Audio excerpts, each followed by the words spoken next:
react do capítulo 1170 do mangá The One Piece, o último do ano, e esse vídeo vai sair com um certo atraso, porque eu tô gravando domingo, à meia-noite e 4, na verdade já é segunda-feira, e esse vídeo será postado na segunda-feira, e sem mais delongas, vamos lá. Na primeira cena nós já temos o Loki sendo atacado com um martelo, e ele cai pra trás, né? Temos um close do rosto dele. Adoro quando a gente vê detalhes próximos do Loki. Eu amo o Loki, vocês sabem. Ele tenta descobrir quem foi que atirou o martelo nele, mas ele não encontra ninguém. Logo após isso, o Loki escuta um barulho de estalo e ele vê que o martelo que o atacou está rompendo o chão. O estalo é o chão se abrindo, se quebrando. E encontramos algumas respostas que a gente tanto queria. Temos uma cena do pai do Loki falando: não adianta, Loki, essa fruta do diabo, tesouro nacional, que é a fruta, né, de Elbaf. Ele diz: ninguém a comeu há centenas de anos, ninguém nunca conseguiu comê-la. Porque Ragnir, que é o martelo, nunca reconheceu ninguém. Então é uma questão do martelo não deixar ninguém chegar perto da fruta. É isso, né? A fruta que o Loki estava indo pegar. No final dessa página também nós temos o pai do Loki ponderando sobre ninguém comeu essa fruta até agora. Mas eu tenho poderes, então, né? Tenho novos poderes. Então, e aí temos reticências. E ele é atacado pelo Shanks e pelo Gaban. O que eu achei bem legal da próxima cena é que enquanto o Shanks e o Gaban atacam o Harold, o Gaban está passando ensinamentos para o Shanks. Eu vejo isso tanto como uma forma do mangá nos explicar o que está acontecendo, porque o Gaban dá a informação de que aqueles que conseguem revestir seus ataques com o hack do rei são a fraqueza desses caras. Eu imagino que sejam as pessoas possuídas, entre aspas, pelo Imu. E enquanto eles nos mostram o que está acontecendo na cena nesse momento, porque é uma coisa bem explicativa, um diálogo explicativo, casa bem com a cena porque o Shanks é novinho nessa época, né? Então o Gaban está ensinando ele. Então, não é aquela coisa diálogo muito explicativo mastigado. Eu acho isso interessante. Serve tanto para o leitor quanto para a história. Eu não gosto muito quando os diálogos são muito mastigadinhos, sabe? Então, achei um uso bem interessante desse recurso aqui. Após isso, Harold se dá conta que é o Gaban que está atacando ele e faz uma pergunta ali: então você vai se opor a mim? Ao que o Gaban fala: é claro que sim, você perdeu toda a razão, né? Então, isso sugere que eles tinham uma relação próxima, eu imagino. Eu não me lembro muito bem se isso é mostrado antes. Então, nós temos mais uma cena onde o Shanks aprende coisas ao mesmo tempo que nós aprendemos. Porque o Shanks pergunta: Gaban, por que você conhece a fraqueza dos Cavaleiros de Deus? E o Gaban responde: porque no passado eles tentaram levá-lo de volta mais de uma vez, se referindo ao Shanks, né? Os cavaleiros tentaram levar o Shanks de volta. Ao que ele prossegue: deveria haver uma criança ruiva sob seus cuidados. Não há dúvida, ele é o filho do nosso capitão. Entregue-o. Aliás, desculpa, esse balão ele é uma fala dos cavaleiros para os piratas Roger. E o Gaban... Aí sim o Gaban fala: e nós sempre acabamos com eles. Então o Gaban fala aqui pro Shanks: olha, eu sei das fraquezas dos cavaleiros, porque toda vez que eles tentavam te pegar da gente, a gente acabava com eles. Então, assim, temos mais passado do Shanks, passado da tripulação do Roger sendo revelado de um jeito muito interessante, ao mesmo tempo que nós, leitores, entendemos um pedaço dessa história, o Shanks também entende, sabe? Tô gostando bastante desse uso do recurso narrativo, né, pra nos explicar e explicar pro Shanks. Achei isso genial nesse capítulo. Logo após Gaban e Shanks tem mais um diálogo que nós aqui do fandom já tivemos diversas vezes. Gaban diz pro Shanks: fiquei surpreso ao descobrir que existe uma força de combate na Terra Santa.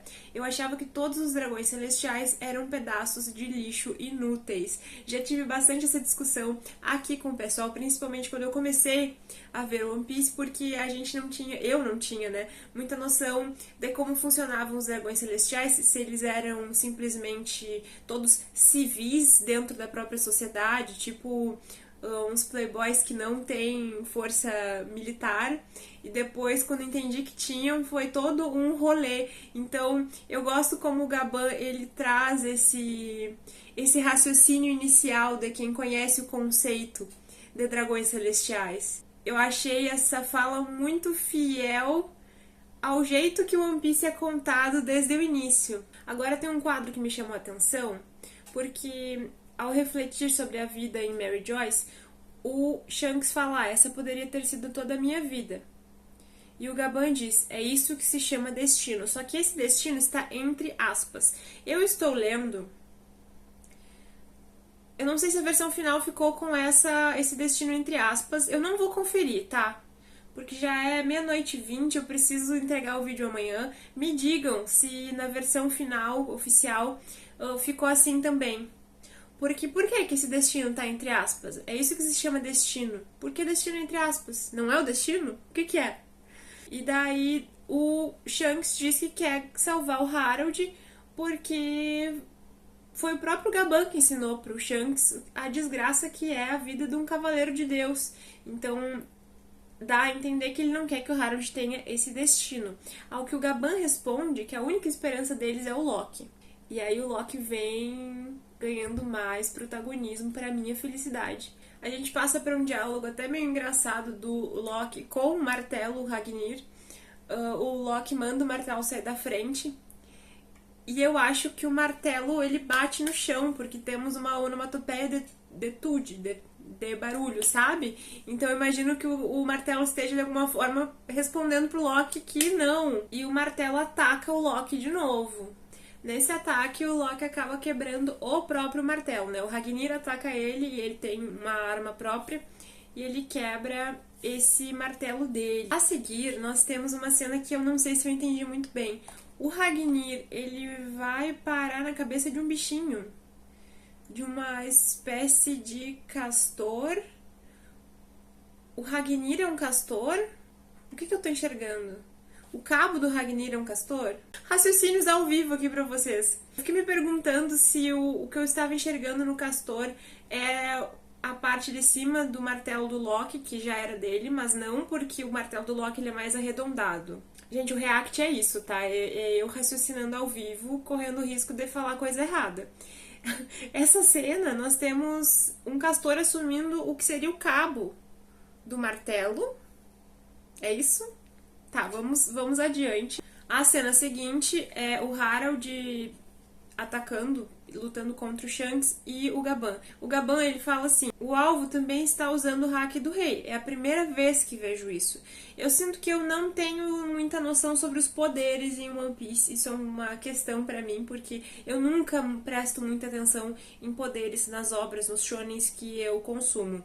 Não é meu foco, nunca é. Sabe? As coisas sempre passam batidas pra mim. Então eu não entendo muito bem a surpresa do Gabán em ver um cavaleiro sagrado usando o hack do rei.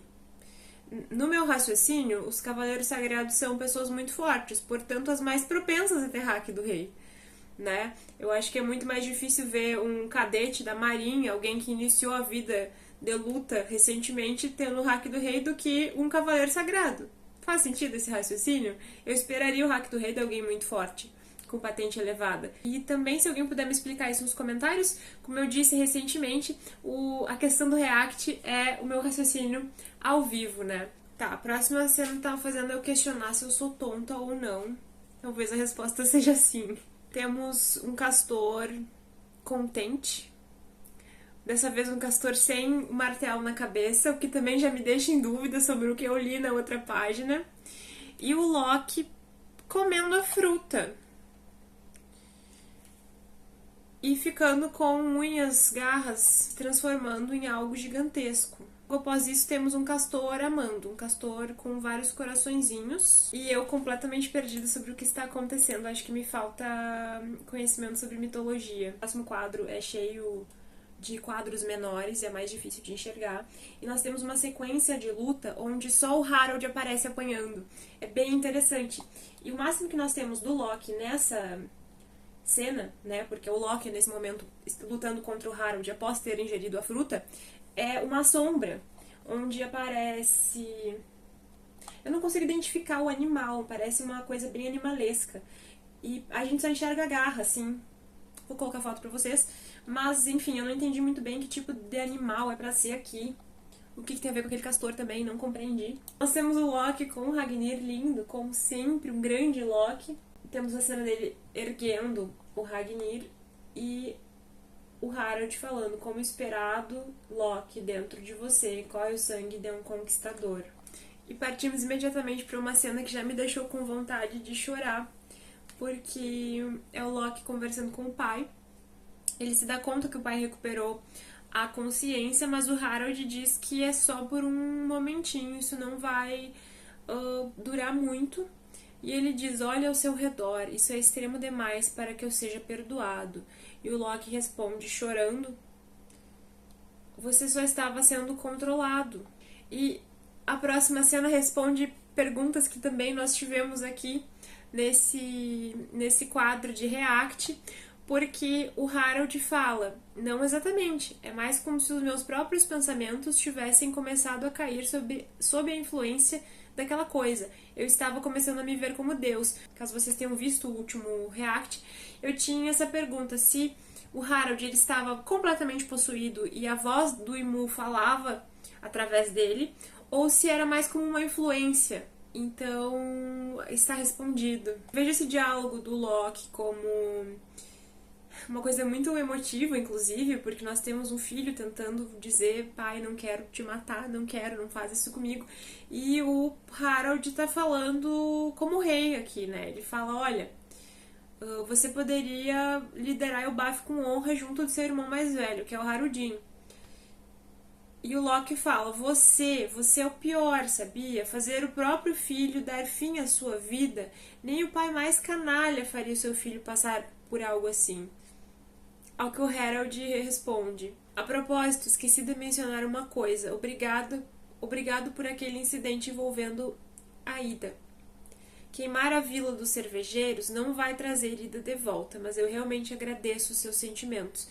Que é aquele surto que o Loki teve quando descobriu que a Ida estava sendo envenenada, né? Nessa última frase, nós temos um foco no braço do Harald, na marca no braço do Harald. Então, o Loki atacando o Harald e o Harald encarando a situação com leveza. Não sei se leveza é a palavra certa, mas ele tá com um sorriso no rosto, ele tá satisfeito que o Loki vai fazer o que ele queria e eu tô com muita vontade de chorar. A cena final é o Loki atacando o Harald, o Loki chorando muito e temos um quadrinho bem pequenininho do Harald encontrando o Loki criança e dá pra ver a cabeça pequena assim com os chifrinhos pequenininhos do Loki. Temos uma imagem do Harald sucumbindo, temos o diálogo onde o Harald diz, Loki, meu filho, tudo o que importa é o futuro de Elbaf. Vamos terminar o último capítulo do ano chorando, acho bem adequado. Agora que eu mudei o formato do vídeo, eu estou colocando imagens, eu acho que eu estou discorrendo mais as minhas ideias ao longo do vídeo, então as considerações finais estão ficando mais enxutas. O que eu preciso falar é que eu achei esse capítulo muito bom, os diálogos estão excelentes, a ação tá bem interessante também, visualmente inclusive, eu achei muito legal a sequência de cenas onde o Harald aparece apanhando, né, lutando contra o Loki, mas só ele aparece, sem mostrar essa forma monstruosa do Loki, o que me leva a crer que nós ainda veremos essa forma do Loki mais pra frente, né, provavelmente na luta em Elbaf contra os Cavaleiros Sagrados, é um palpite meu. Agora, uma coisa que eu fiquei bem perdida é aquele castor. Eu não entendi. Você sabe que o meu react, ele é sobre as minhas incertezas, sobre as minhas impressões, sobre os capítulos. Eu nunca me coloco aqui como uma detentora de conhecimentos sobre One Piece, porque uma, eu não sou detentora de conhecimento nenhum, e duas, que a minha memória é muito ruim. Né? Então eu não posso ser uma enciclopédia porque fisicamente eu não consigo. Eu esqueço as coisas que eu leio, eu esqueço. Por mais que eu anote, né, na minha agenda ali os fatos novos, eu acabo esquecendo muita coisa. Não sei se foi algo que eu esqueci, algum detalhe que eu perdi. Eu fiquei bem perdida ali naquela cena do bichinho, castor, martelo. Meu Deus, o que aconteceu ali? Alguém pode me explicar, por favor? Esse vídeo está sendo gravado segunda-feira, agora já é meia-noite e 46. Eu ainda preciso editar esse vídeo. Então, assim, ele vai ser meio rápido, meio correndo. Eu vou tentar colocar as imagens conforme eu for lendo, né, na edição. Muito obrigada por todo mundo que viu todos os reacts, ouviu somente um vídeo aqui e o outro acolá. Esse é o último capítulo do ano, então eu tentei correr aqui pra conseguir postar esse capítulo 1170. Acredito que seja o final do flashback do Loki, né, que falou que ia falar rapidinho com o Luffy. Está falando há meses, sem parar, e é isso. Se tu gostou, deixa um comentário, um like. Muito obrigada por ter assistido até agora. Um grande beijo. Tchau, tchau.